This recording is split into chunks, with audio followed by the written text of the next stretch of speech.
Thank you very much, and I'd like to begin by thanking my faculty for nominating me to be here, as well as the School of English. I did my BA here, my MA here, and my PhD. So my current research is within the School of English, and that's quite important, as we'll see, because I'm kind of pushing the boundaries of what the School of English does. So here I will present on my research as well as my impact work. Within my statement and my abstract, you'll see there are other things I've done to do with conference work. So due to time limitations, it's those things I'll be speaking about, but I do welcome questions on anything else I've done later. So my research centres on migrants who have moved from Gujarat in India to East Africa and have finally settled in Britain. These Gujaratis migrated to Kenya, Uganda and Tanzania to undertake voluntary and coerced indentured labour.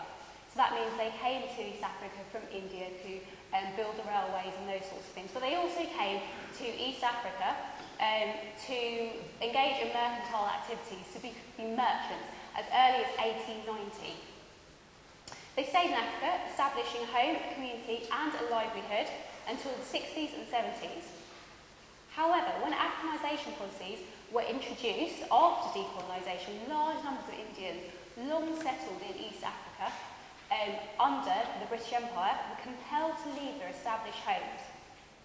Many came to Britain, starting new lives as double migrants. It is this group I research, and thus we have the latter part of my title, Gujarati East Africans in Britain, and that is my thesis title. It is how this community represent their culture that I read, and importantly there is that kind of methodology that I read which refers to like a literary critical methodology. And that's important because not all of the texts that I do read within my research are literary texts, they're not your typical literary texts. The term double diaspora simply refers to that group who have moved twice, double. The diaspora refers to a group that has been scattered from their homelands. So, what are these cultures that I read? Well, there's actually a dearth in literature by or about Gujarati East Africans in Britain, but there does exist one text. That is Yasmin Ali Brown's The Settler's Cookbook, a memoir of love, migration and food. You might recognise Yasmin's face or Yasmin's name because she writes for The Independent, The Guardian. She often appears also on The Right Stuff. Yasmin is actually Ugandan East African herself, and she'll appear a little bit later within this narrative of my postgraduate research. From this chapter and from her text, it becomes clear that food is a primary source of cultural representation for this particular group of people. So not only does food become significant, but also the fact that this community also puts an emphasis on embodied practice as a way of representing themselves. And by that I mean the cultures that are showcased via the body, for example, cooking and in dance, rather than in the writing of fictional material, the writing of novels.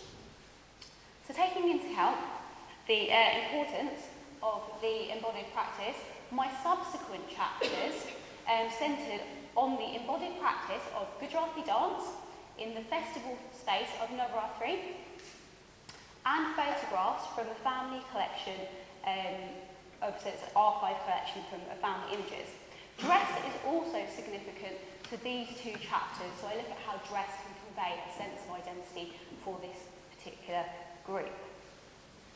My findings in the thesis as a whole suggest that the diaspora favour embodied practice in communicating identity. I conclude this identity as one that is always looking back, yet looking forward, and is thus innovatively modern. Diaspora's experience is marked by pain and trauma, however. So, why are all of these things significant within my field, but also beyond the field, outside of academia? In terms of the field, I push what literary studies does. I broaden its scope to consider other sorts of texts, so not just literary texts, other texts, the embodied texts. And in this way, I reveal rich, deep narratives that are otherwise lost and unexplored. There's also a dominant narrative that surrounds this diaspora, which is that they are very successful, and an example of multicultural success often held up is their successes in Leicester and regenerating a particular area in Leicester.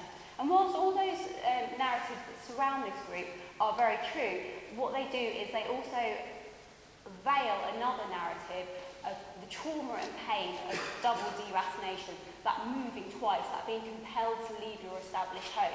So my research also kind of reveals these other narratives surrounding this double diaspora. In addition, my research nuances linear understandings of the South Asian diaspora. So the South Asian diaspora are not a homogenous group. It's not simply a case of leaving India and moving to the UK and that's the end of the story, which is sometimes how this particular group is perceived.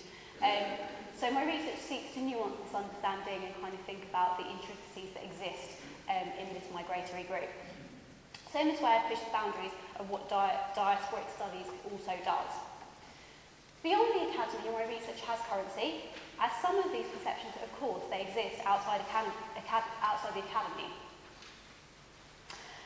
However, there's also a passing away of this particular diaspora that have migrated. And with that passing away of this generation, there is also a sort of passing away and erasure of all of those histories.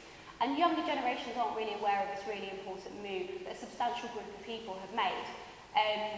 And when I say younger generations, I don't just mean the generation beyond this community, I also mean the generation that have this heritage as well. They grow up and they kind of imagine that they are part of this wider South Asian myth of just moving from India to UK. So it's important, I think, to reveal all of these sorts of things for people beyond the academy as well. An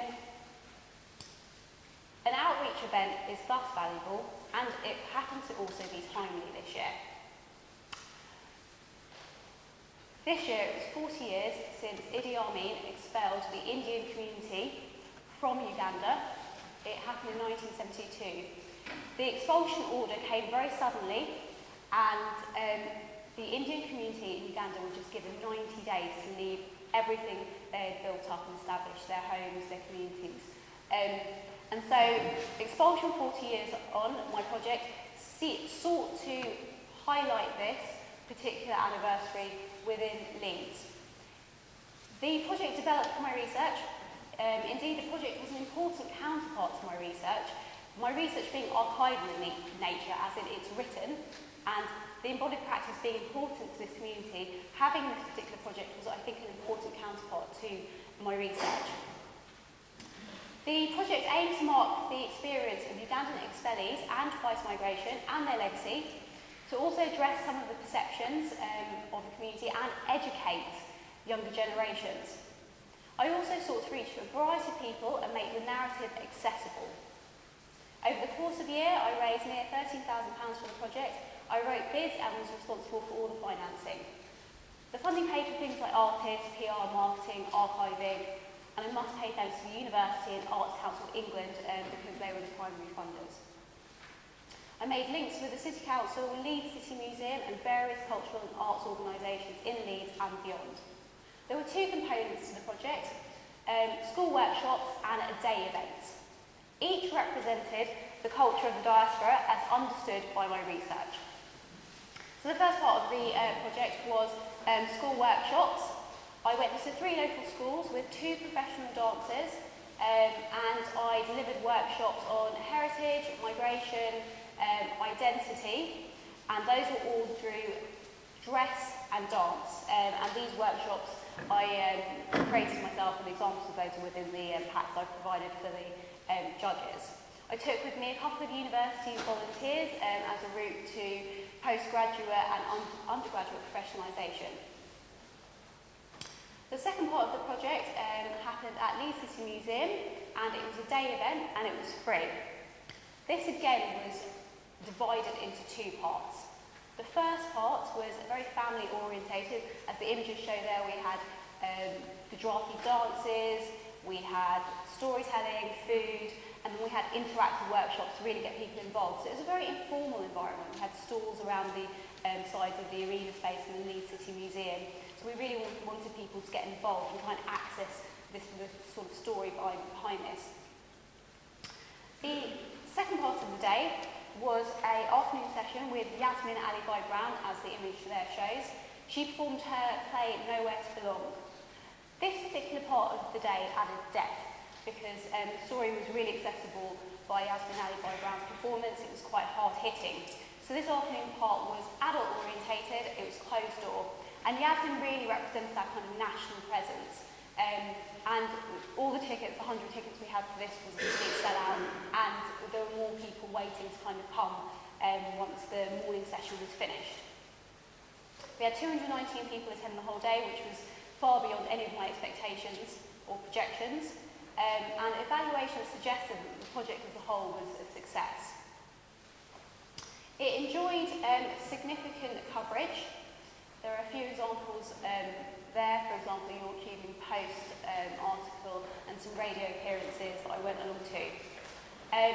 Lots of work went into the marketing, which I took responsibility for, and again, there's some examples of that in the pack that I've provided for the judges. Just a couple of minutes. Other opportunities have come about from this project, and they're still coming about, really. Some examples are there again, for example, a peer-reviewed publication I've written that's under peer review right now, and participation in the South Asian Literature Festival 2012, which I've done recently and was really a great experience, very exciting.